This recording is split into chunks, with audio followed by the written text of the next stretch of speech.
Hola a todos, bienvenidos a un nuevo episodio de En el Exterior Podcast. Soy Maoli de Paula, periodista y presentadora de este espacio en donde hablamos de la vida en el extranjero, contamos historias inspiradoras de personas que se encuentran radicadas fuera de la madre patria. Además abordamos otros temas de la representación en el exterior y mucho más. Gracias por la sintonía. En el episodio de hoy hablaremos de la medicina del viajero en la migración. Solemos pensar en la medicina del viajero como un conjunto de vacunas y consejos para unas vacaciones exóticas o un viaje de negocios. Pero ¿qué pasa cuando ese viaje es impulsado por la necesidad, la búsqueda de un futuro mejor o la supervivencia? Hoy vamos a darle la vuelta a este concepto para adentrarnos en un tema tan vital como complejo, la medicina del viajero en el contexto de la migración. Para ello tenemos como invitado en nuestro programa de hoy al doctor Smailin Castillo Santana, que él es infectólogo, especialista en medicina del viajero y es enlace científico de vacunas para GSK. Bienvenido, doctor, gracias por aceptar nuestra invitación. Muchísimas gracias, yo feliz de poder compartir con todos los oyentes de este podcast. Muy bien, para nosotros es un honor tenerlo aquí como invitado. Doctor, para iniciar de una vez, díganos qué es la medicina del viajero y por qué es más importante que nunca en un mundo globalizado como el que vivimos hoy día. Bueno, la medicina del viajero es una especialidad médica, aunque algunos países también la ejecutan enfermeras, pero cada día va aumentando el número de médicos que se dedican a esta especialidad, que tiene como objetivo disminuir o evitar el riesgo que existe de enfermar durante o después de un viaje, porque cuando nos desplazamos de un lugar a otro, hay riesgos que son propios de ese mismo desplazamiento. Estamos en un lugar, vamos a otro, simplemente en el trayecto pueden ocurrir cosas, al llegar al destino pueden ocurrir otras que son muy diversas. Entonces, la medicina del viajero viene precisamente a estudiar, a hacer un análisis profundo de la persona que va a viajar, el destino, hacia dónde va, las actividades que va a realizar, el tiempo que va a durar, las exposiciones potenciales que va a tener, y con esto, conociéndolo, pues se disminuye o se evita el riesgo de enfermar. ¿Cuáles son las diferencias principales entre un viajero tradicional y una persona migrante en términos de vulnerabilidad médica? El viajero tradicional que va a un determinado destino internacional con fines recreativos, pues normalmente es una persona sana que va de vacaciones o va a pasarse unos días y que no tiene intención de prolongar una estadía. Esa persona normalmente va sana, a pesar de que hay personas que pueden hacer un viaje con ciertas condiciones de salud, pero normalmente el viajero recreativo, por así decirlo, es una persona que está sana. Ahora bien, cuando hablamos de un migrante, es una persona que por diversos motivos sale de su tierra natal o de su lugar de residencia y va buscando en otro destino mejores condiciones. Pero tenemos que tomar en cuenta que no son las mismas condiciones en las que sale un viajero de vacaciones y la que sale un viajero migrante. El que va de vacaciones normalmente tiene todo planificado, sabe qué va a hacer, cómo lo va a hacer, me voy en avión a tal lugar, luego tomo un autobús y tiene ya todo organizado, muchas veces con agencias de viaje que ya se ha ido pagando, y es cuestión de disfrutar cuando lleguemos al destino. Ahora bien, un migrante no.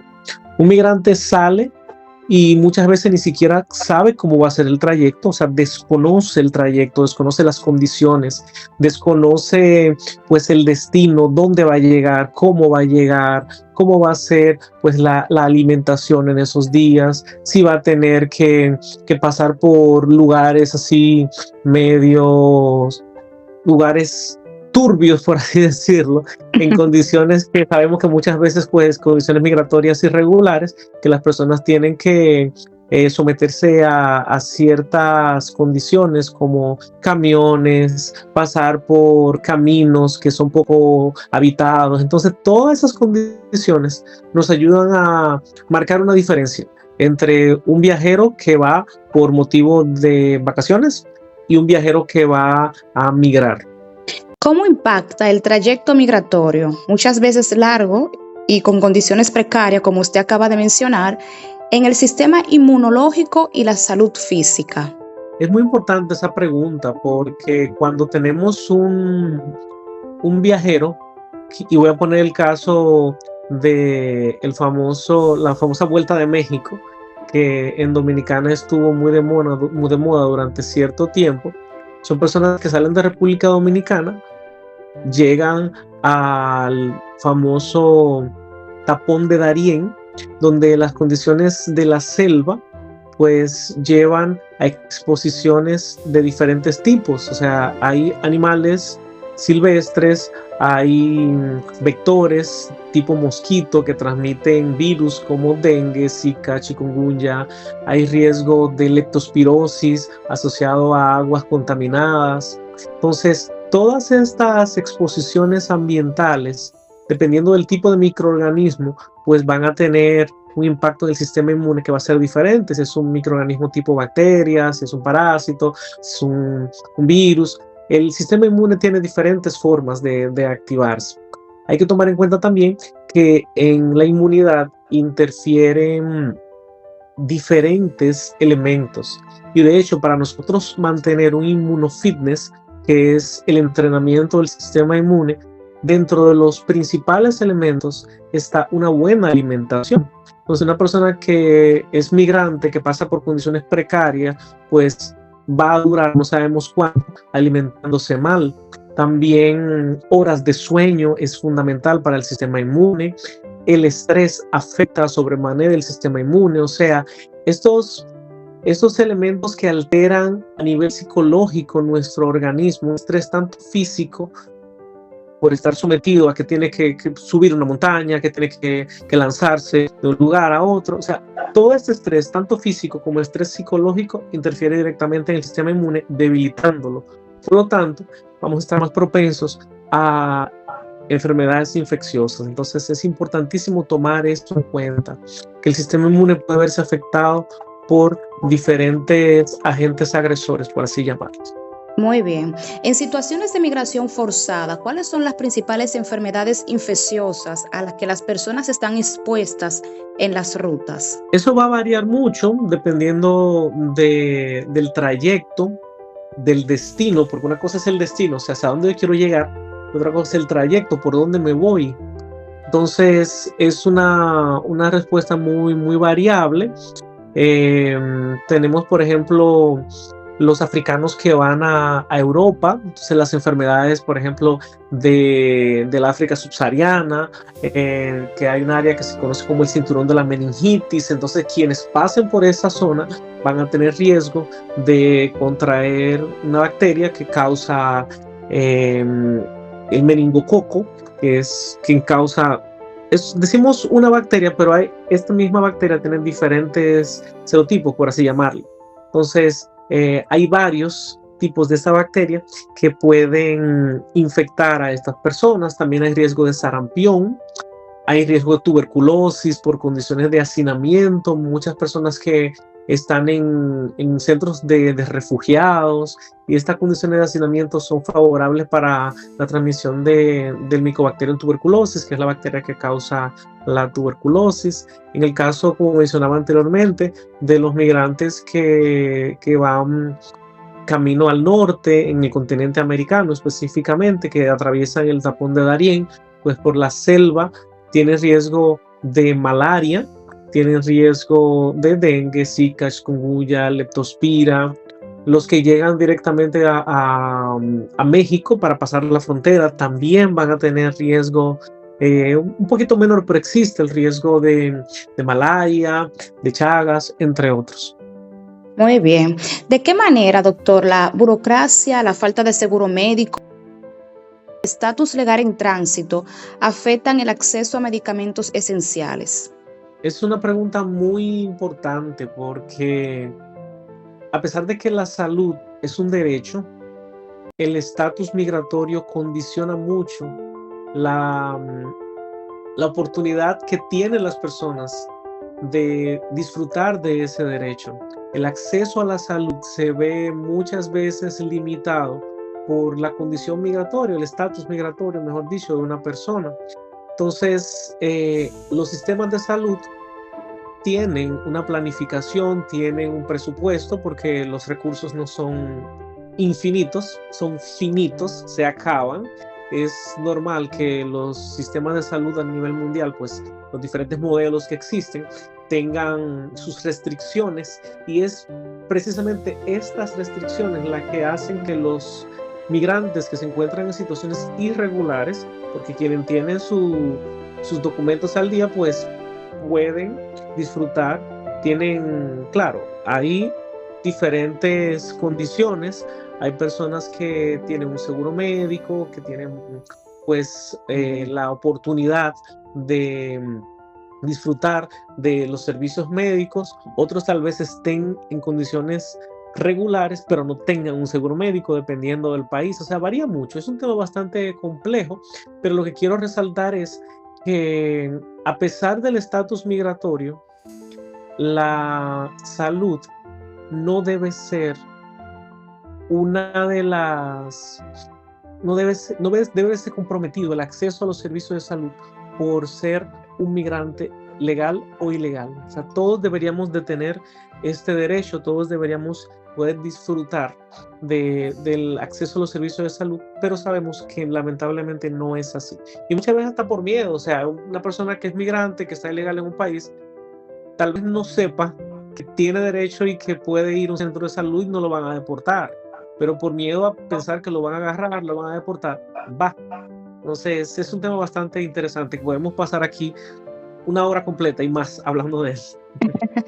¿Con cuánta anticipación debemos acudir al especialista antes de emprender nuestro viaje? Eso depende del tipo de viaje que se vaya a realizar y también de las condiciones de salud de la persona que vaya a realizar el viaje, porque hay personas que nunca van a un médico. Entonces, cuando llega a la consulta de medicina del viajero, nos toca tomar en cuenta muchos aspectos, y ahí aprovechamos para hacer las analíticas generales. O sea, que más que una consulta de medicina del viajero como tal, se vuelve una consulta médica general, además de los aspectos relacionados con medicina del viajero.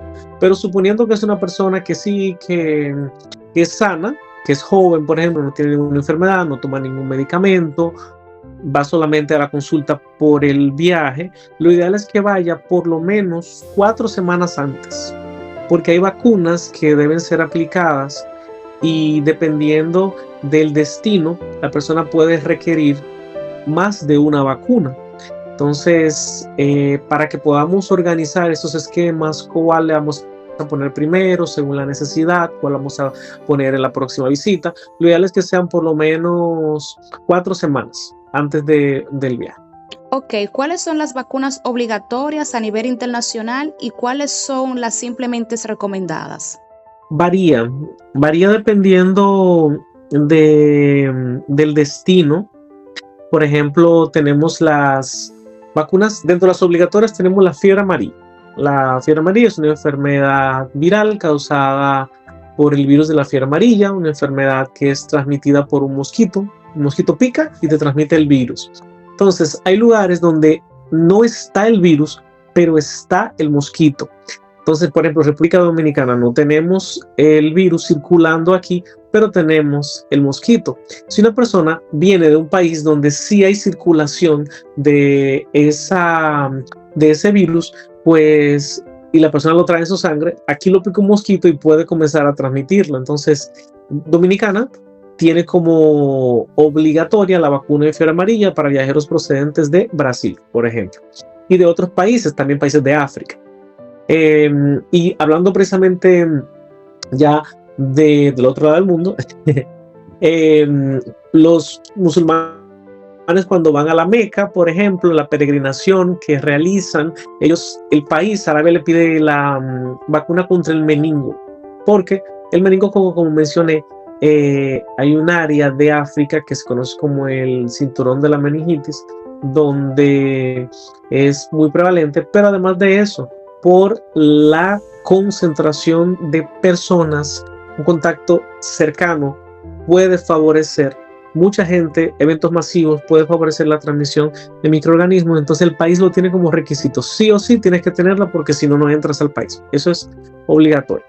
Mientras que dentro de las recomendadas hay vacunas que es una, como indica el nombre, una recomendación que el médico hace. Te van a dejar entrar al país si no la tienes, pero si te expones, pues vas a tener un riesgo de enfermar, como es el caso de rabia. Hay países donde sabemos que hay alto índice de rabia, por ejemplo en el sudeste asiático, algunos países, que se recomienda al viajero, dependiendo de dónde vaya a estar y lo que vaya a hacer. Si me dice, yo voy a estar haciendo, trabajando en una cueva donde hay murciélagos, el murciélago puede transmitir la rabia, entonces a esta persona yo les recomiendo la vacuna de la rabia.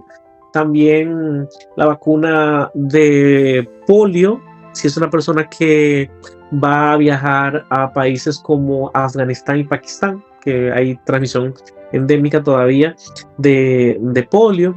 Fiebre tifoidea también en Asia. Entonces depende mucho del destino y de los antecedentes de vacunación que tenga la persona que vaya a ser evaluada. Muy bien, doctor. ¿Qué documentación médica o certificados se deben llevar siempre encima? En el caso de las vacunas que son obligatorias, como es la de la fiebre amarilla, hay un certificado internacional que es reconocido en todos los países. Entonces, ese tipo de documento es bueno que lo tengamos a mano, porque aunque vayamos, por ejemplo, a un destino donde tal vez no lo pidan, pero uno nunca sabe lo que puede ocurrir. Si hay que hacer una escala por algún motivo en otro país, uno tiene que aterrizar, pues, son diversas las realidades que pueden ocurrir.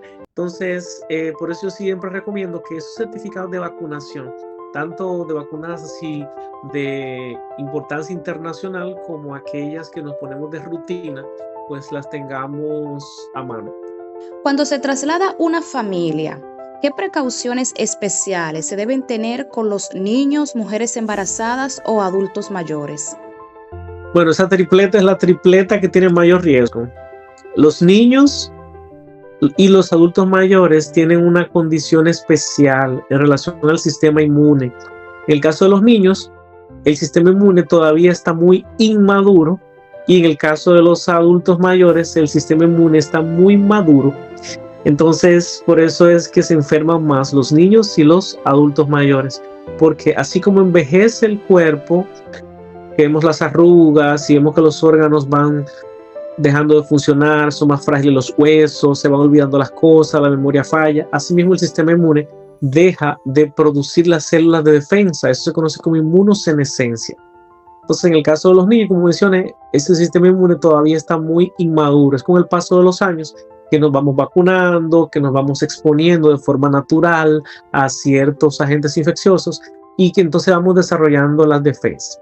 En el caso de las embarazadas, pues también el sistema inmune de ellas, asociado al mismo embarazo, presenta algunas alteraciones, y además de eso, pues están portando dentro de ellas un ser que se está formando, y cualquier infección que afecte a la madre, dependiendo de la gravedad, pudiera comprometer inclusive la vida de ese ser que se está formando, que ese es el riesgo de enfermedades como por ejemplo la rubiola.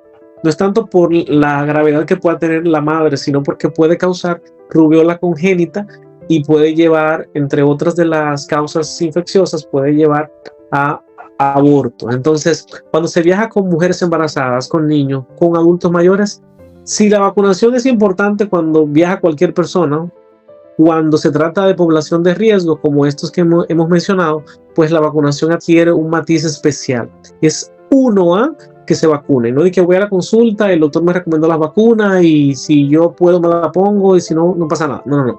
El caso de estos es fundamental que vayan vacunados, así como otras medidas preventivas, como es el caso de utilizar pues agua que sea de origen conocido, agua que sea potable, evitar bebidas frías que tengan hielo porque no sabemos las condiciones en las que hicieron ese hielo, preferir bebidas calientes, utilizar siempre ropas que cubran la mayor parte del cuerpo para evitar picaduras, el uso de repelente y así. O sea, hay una serie de estrategias que, a diferencia de la vacunación, otras estrategias que también se deben tomar en cuenta cuando viajamos.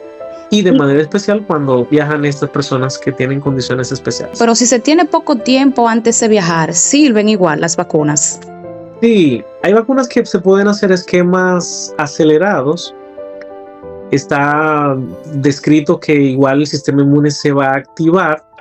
Lo ideal es hacerlo en la velocidad que nosotros normalmente lo hacemos, porque ya garantizamos que al momento de llegar la persona ya esté protegida.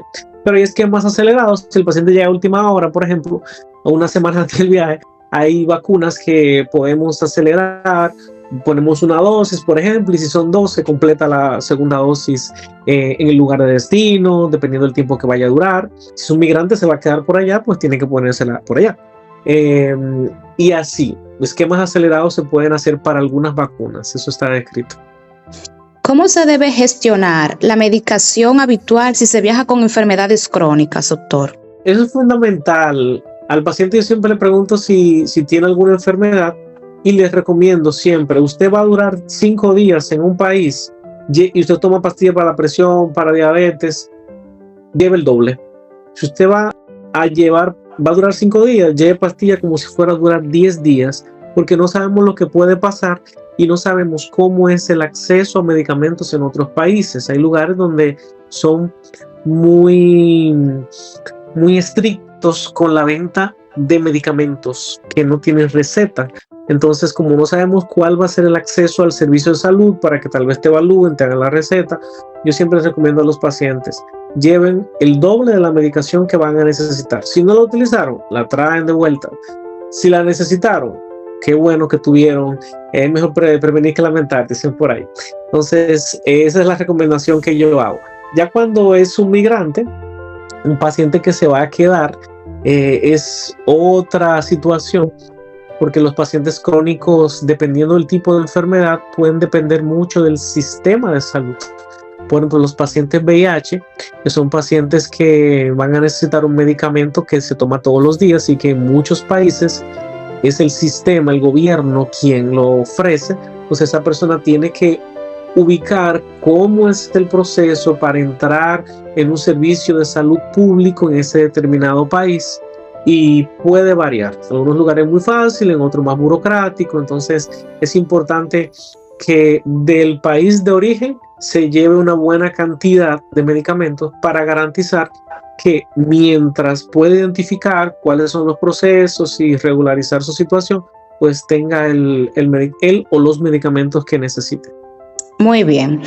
Doctor, ¿qué enfermedades importadas o padecimientos crónicos desatendidos suelen ser los más comunes tras llegar al nuevo destino en cuanto a la migración? Varía mucho. Por ejemplo, ahora tenemos brote de sarampión desde el 2024 en las Américas, específicamente en América del Norte tenemos muchos casos, Canadá, Estados Unidos, México. De hecho, el continente perdió el certificado internacional que le dio la Organización Mundial de la Salud como continente libre de sarampión.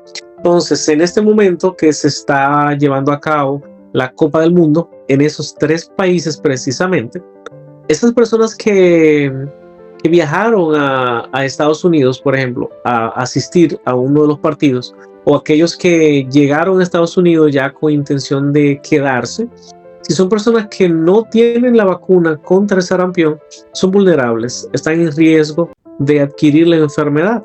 Y no solamente de adquirirla, sino de transmitirla.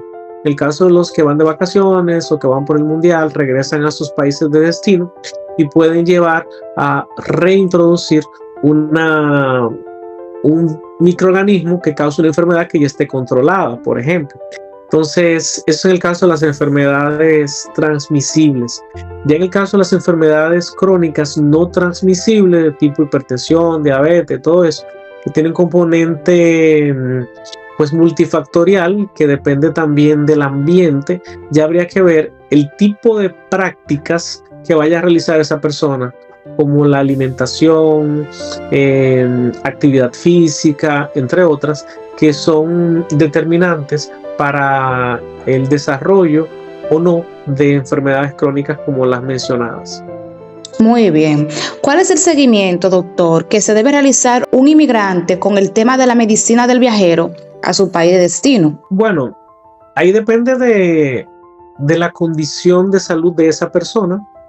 No es lo mismo un joven de 20 años que vaya a España a estudiar y que decida quedarse, a una señora de 50 años que llegue a España también. Son personas que tienen realidades diferentes. La señora tal vez ya es hipertensa y diabética, el joven no tiene ninguna enfermedad. Entonces, en cuanto a la evaluación, lo que se prioriza es el estado de salud de esa persona y las posibles exposiciones o riesgos potenciales que existan dependiendo de lo que vaya a hacer. Si la persona se va a quedar en la ciudad, viviendo en la ciudad, no es lo mismo que se vaya al interior, donde hay tal vez pues ganado, que puede tener contacto con animales que tal vez pueden infectarse y transmitirla a la persona, o que vaya a estar en áreas donde hay mosquitos, en el caso de que vaya, por ejemplo, de misión a un nuevo destino por cuestiones religiosas. O sea, eso varía mucho, pero condiciones de salud previas siempre son valoradas desde el principio, y en lugares como, por ejemplo, lugares donde hay enfermedades infecciosas endémicas, como es el caso de malaria en el norte de Brasil,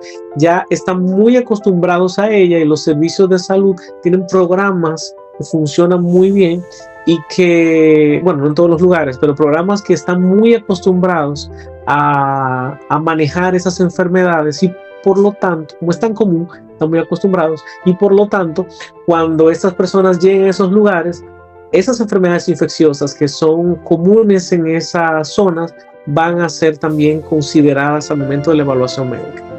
Muy bien. Para finalizar con este episodio, doctor, ¿qué mensaje le daría a una persona que pretende migrar hacia otro país en cuanto a la precaución que debe tener con la medicina del viajero? Bueno, mi recomendación inicial sería que antes de viajar busque información en relación al destino, para que sepa más o menos lo que se va a enfrentar. Como dije ahorita, no es lo mismo el destino que el trayecto. Hay que tomar en cuenta el destino, qué me espera allá cuando llegue, pero también cómo voy a llegar, cuáles son los potenciales riesgos que hay.